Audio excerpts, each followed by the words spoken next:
કોઈ બોલવા તૈયાર નહીં, તો એમના શિષ્યવૃત્તિ માટે અમે બોલીએ શું અમારો ગુનો છે?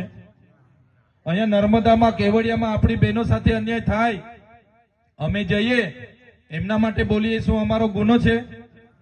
કેવડિયામાં 2 છોકરાઓને બાંધીને મારી નાખ્યા, મારીને આખી રાત માર્યા, બહારના લોકો એને બિચારા મરી ગયા ત્યાં સુધી માર્યા. એમના પરિવાર વાળા રડતા જઈને ફોન કરે અને એમના પરિવાર સાથે અમે ઉભા રહીને એનો ન્યાય માંગીએ. શું આપણો આ ગુનો છે? ત્યારે આપણી કોઈ બેન દીકરીઓ સાથે અન્યાય થતો હોય, ત્યારે આપણા નર્મદાની વિસ્થાપિતોની વાત કરીએ કે કરજણના વિસ્થાપિતની વાત કરીએ, ત્યારે આ લોકો અમને ખોટા કેસ કરીને જેલમાં નાખે છે. પણ તમે જોયું હશે, 1 દિવસની 2 દિવસની સામાન્ય કેસમાં મને ખોટો કેસ કર્યો, પોલીસ તાત્કાલિક આવીને પકડી ગઈ, જીપમાં ધક્કા મૂકી કરીને નાખી દીધો, રાજપીપળા જેલમાં રાખ્યો. રાજપીપળા જેલમાં મને મામલતદારની જગ્યાએ સેશન કોર્ટમાં રજૂ કરવામાં આવ્યો. ત્યાં મારા વકીલને પણ આવવા નહોતા દેતા.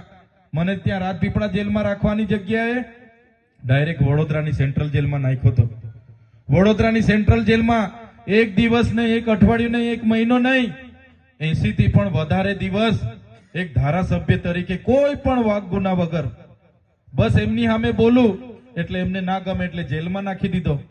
આગળ મારા ધર્મપત્ની, મારી બહેનો, એમના જમાઈઓ, મારા પીએ બધાને જેલમાં 90 દિવસ સુધી રાજપીપળા અમને રાખ્યા હતા. કોઈ ગુનો નહીં, કોઈ વાક નહીં. જંગલ જમીન ખેડે એના માટે કીધું અમે કે ભાઈ જે લોકો જંગલ જમીન ખેડે છે એમને ખેડવા દો. આદિ અનાદિકાળથી અમારા લોકોએ જંગલ બનાવ્યું છે, બસ એમાં ગુનો કરી દેવાનો. અને આ જેલમાં તમે જોઈ લો, એકલી અંધારી કોટડીમાં રાખે, જેલનું જમવાનું જમાતનું, જેલની આસન પટ્ટામાં સુવાનું, કોઈની મુલાકાત નહીં, ઘરના મળવા આવે, કપડા આપવા આવે, મળવા નહીં દે, વકીલ મળવા આવે, મળવા નહીં દે.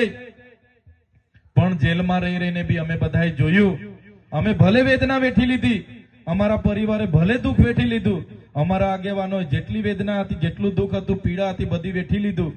પણ તમારા જેવા લોકોનો અમારી સાથે સહકાર છે, એટલે તમારા લીધે એ લોકો સાથે અમે ક્યારે જવાના પણ નથી, જયેલા પણ નથી. 1 વાર જેલ કરશે, 2 વાર કરશે, 5 વાર કરશે કે 10 વાર કરશે, પણ અમે એ લોકોથી ડરવાના નથી, અમે એ લોકો સામે લડવાના છે. તમે હમણાં જોયું હશે, જેલમાંથી આવ્યો એ દિવસે મોવી બધા આગેવાનો મળવા આવ્યા હતા, એમને તો ખબર છે. તો જેલમાંથી આવ્યો એક ધારાસભ્ય છું, ડેડિયાપાડાના લોકોએ મને 1 લાખથી પણ વધારે મત આપીને 1 રૂપિયા વગર, 1 દારૂની બાટલી વગર, 1 બિયર વગર, કોઈ પણ જાતના નાસ્તા વગર મને 1 લાખ જેટલા મત આપ્યા. મને ધારાસભ્ય બનાવ્યો. ડેડિયાપાડામાં મારું કાર્યાલય છે, ડેડિયાપાડાનું બોગજ મારું ગામ, ત્યાં મારું ઘર, મારો પરિવાર રહે છે, છતાં આ લોકો મને ડેડિયાપાડામાં જવા નથી દેતા. મને આજે પ્રવેશબંધી ફરમાવી દીધી છે. જે લોકોએ મને ધારાસભ્ય બનાવ્યો, એમના સુખમાં કે દુઃખમાં મારે નહીં જવાનું, એમનું કામ મારે નહીં કરવાનું. ત્યાં હું પ્રવેશ કરું એટલે ફરી મને વડોદરા જેલમાં નાખી દેવામાં આવે, મારા ગામમાં જવા દેવામાં નહીં આવે.